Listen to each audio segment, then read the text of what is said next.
19 juin, 8h-8, bienvenue à bord si vous nous rejoignez. Et oui, elle a débarqué dans nos étals, sur nos étals depuis quelques jours. La fameuse fraise ramène sa fraise. Et ce matin, Fray est dispo pour nous confier tous les secrets de la fraise, Loïc Ballet, bien sûr. Et sur le marché, regardez cette belle image, vous avez deviné qu'il était dans le sud-ouest et même à Périgueux, semble-t-il. Bonjour Loïc.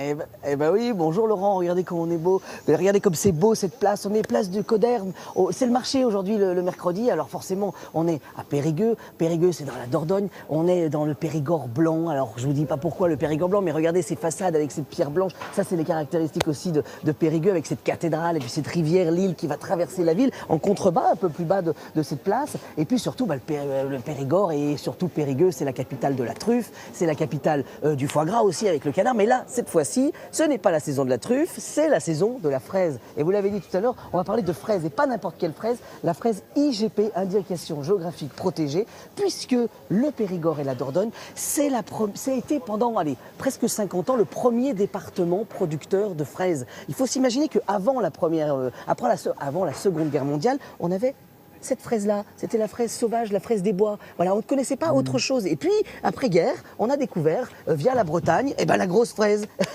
qui était finalement un croisement et qui nous a permis, ça venait d'Amérique. Et en fait, petit à petit, cette fraise est arrivée en France et c'est dans le Périgord en Dordogne qu'on a développé sa culture. Voilà.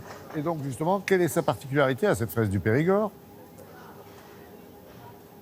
Alors, la particularité, c'est que, elle est indication géographique protégée. Ça, c'est le logo, ça, c'est important, c'est un logo européen et c'est un label. Et ce label, il certifie quoi? Il certifie plusieurs choses. Pour la fraise IGP du Périgord, il certifie qu'elle est élevée en pleine terre. Parce que souvent, on a aussi ça sur les tomates, où on a des cultures en hors-sol. Et là, l'idée, c'est qu'on est vraiment sur une pleine terre, donc il y a un vrai transfert du terroir, parce qu'il y a un terroir qui est parfait. Il faut s'imaginer qu'on est dans le Périgord, on est pile poil sur le 45e parallèle, donc le climat y est parfait pour la fraise. Et alors aussi, il garantit... Alors ça, c'est intéressant parce que souvent, on a tendance à laver nos fraises, à trop les laver. Quand on les coupe, on les laisse tremper juste avant de les servir. Eh bien non, là, avec l'IGP, on vous garantit qu'on peut manger la fraise sans la laver. Ça, c'est important. Ça veut dire que quand on va l'accueillir comme ça, juste sans toucher le fruit, parce que dès qu'on va la rincer, ce qui va faire surtout le problème, c'est que l'eau va la faire ternir et va lui faire perdre son goût. On va perdre l'arôme dans l'eau et ça, c'est pas le but. Alors nous, justement, si je vous parle de tout ça, c'est que je me suis bien renseigné. Je suis venu en triporteur il y a quelques jours. On est allé du côté de Montbazillac pour parler de fraises.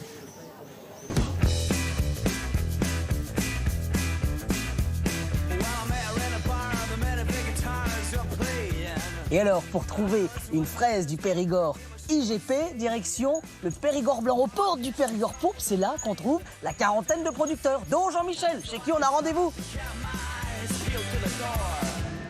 Bon, est-ce qu'il y a de la fraise ici? Bien sûr. Mais bien sûr. Il y en a de partout. Heureusement d'ailleurs. Alors juste là, on est sur des fraisiers, fraises IGP du Périgord. Fraise du Périgord. Le premier argument, c'est qu'on est sur des fraises de pleine terre. Ça, c'est sûr. Oui, ça c'est sûr. Ça, il n'y a pas de... On le voit là. On le voit et il ne peut pas y avoir de tricherie par rapport à ça. On est sur une culture très raisonnée.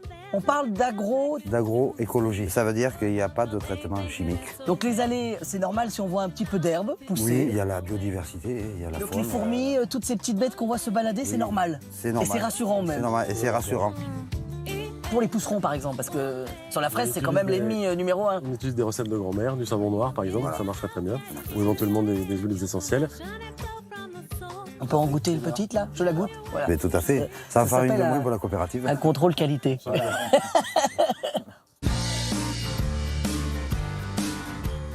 À présent, direction un village connu dans le monde entier, Montbazillac, où là-bas on a rendez-vous avec Damien Fagette, chef étoilé, qui devrait réveiller notre petite fraise du Périgord, justement.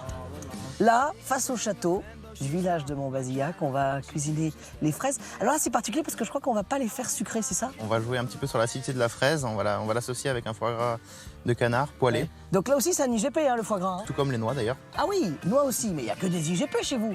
Tout est bon. Exactement. On va préparer donc 2 recettes en une. La marmelade, on va mettre à cuire. Donc là, c'est juste les fraises qu'on met au bain-marie, en Tout fait, c'est simplement, ça? voilà. L'idée, c'est de faire sortir l'eau de végétation de la fraise.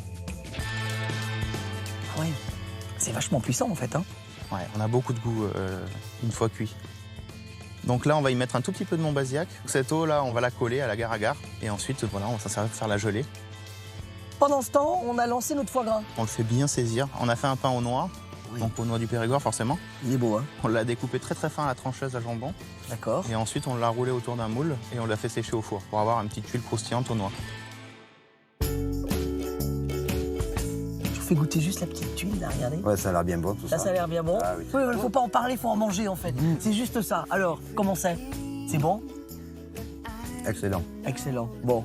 Excellent. Moi, si Jean-Michel a dit que c'était excellent, je goûte alors.